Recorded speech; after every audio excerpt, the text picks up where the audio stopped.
Hey, it's Ray. Do you have an idea or a goal that you're super excited about, but you're not really sure where to start?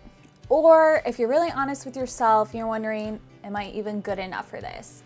Well, you're not alone. I think all of us have those same questions and doubts. And so I think the best thing to do in those situations is learn from somebody who's gone through it themselves and has come out on the other side. I talked with Elizabeth Broughton-Palmieri, who is the co-founder and artistic director of the Greenhouse Theater Project in Columbia, Missouri.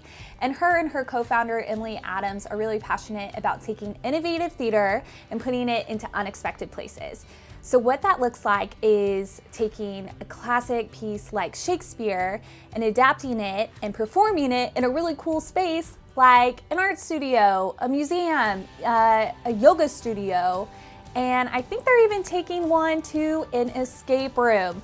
Crazy, right? But she does it, and it's awesome. I've actually been to one of her shows, and it was the coolest thing I've ever seen. So it's been 8 years now since Elizabeth and her co-founder Emily started this crazy journey, and they've had a lot of success. They've been in festivals across the world, and now they even have a sister company in the UK. So it's pretty awesome. This woman has inspired me, and I thought that she had a lot of insight that would inspire you.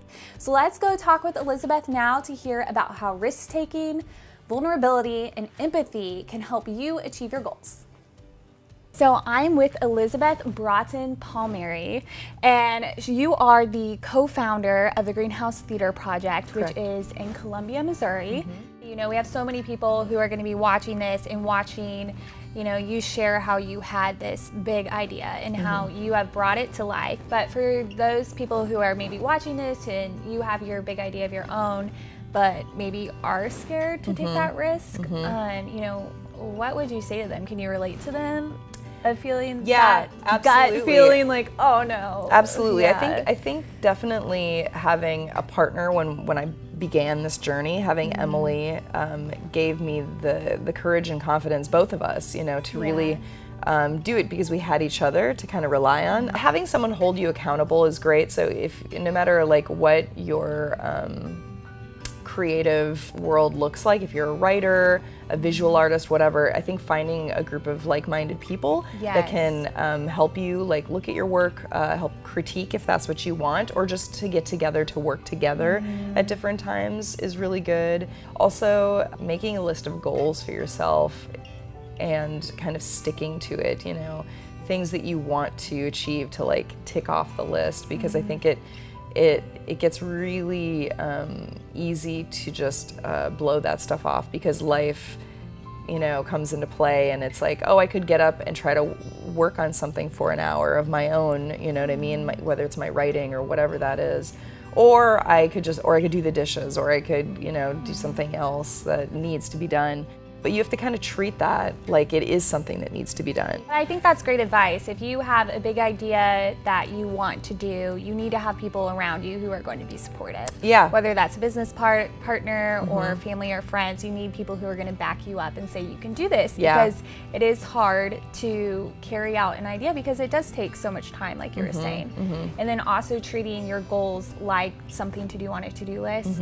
Like, okay, I'm going to work toward my goal for an hour today. I think that's really practical advice that anybody, no matter what their goal, whether it's creative or not, can work toward to accomplish Like that. if you're training for a marathon, Yeah. you know what I mean? You can't just get up one day and go run the marathon. You know that there's so much work that needs to go into the preliminary to like prepare your body and your mind for that, you know what I mean? Also, you need to like vocalize these goals. Like if you have an idea, start talking about it with people, because if you just get it out, if it's private and you never talk about it, what is going to propel you to like actually achieve it and like go there?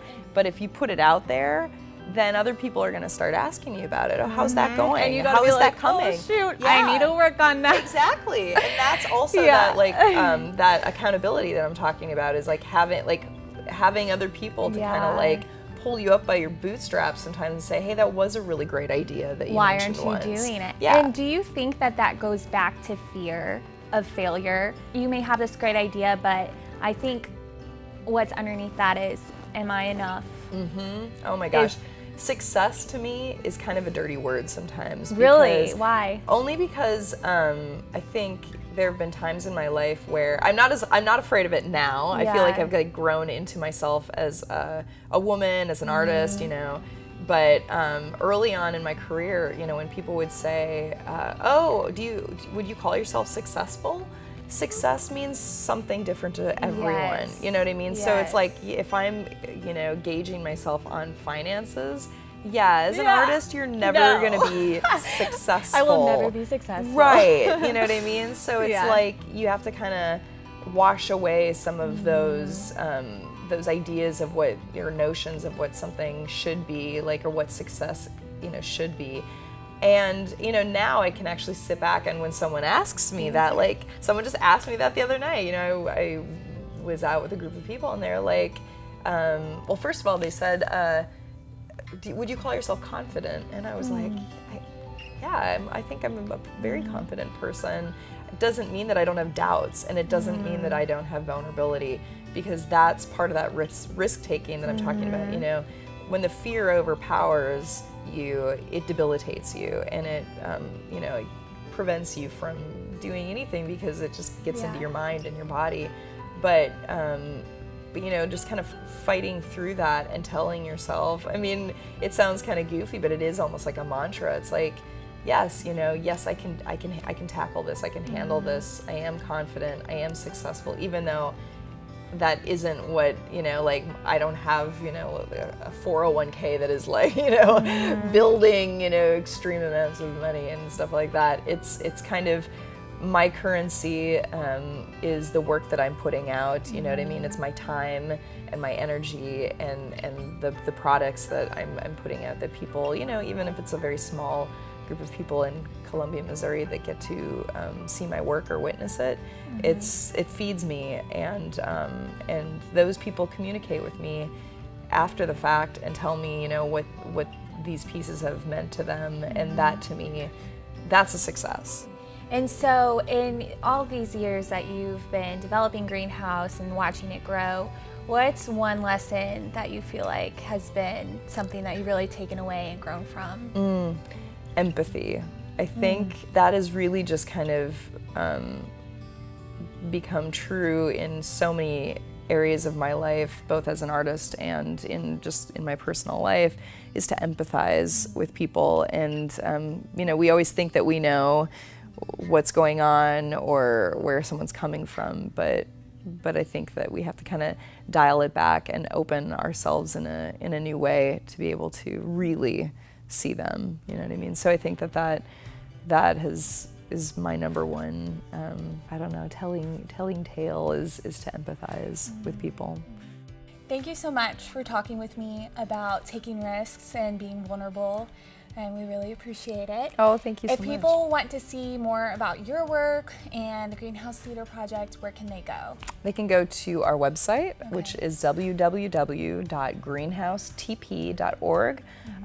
Look us up on Facebook and Instagram. Perfect. Well, thank you so much for talking with Thank you. me. All right, you guys, I hope that you loved this conversation. I gained a lot of insight from Elizabeth, and I hope that you did too. I want to know what you took from the interview. Put that in the comments below. And if you want to keep up with Elizabeth, I'm going to link her website here, so make sure you click that and follow her journey. And don't forget to subscribe and like this video, and I'll see you guys next time. Bye-bye.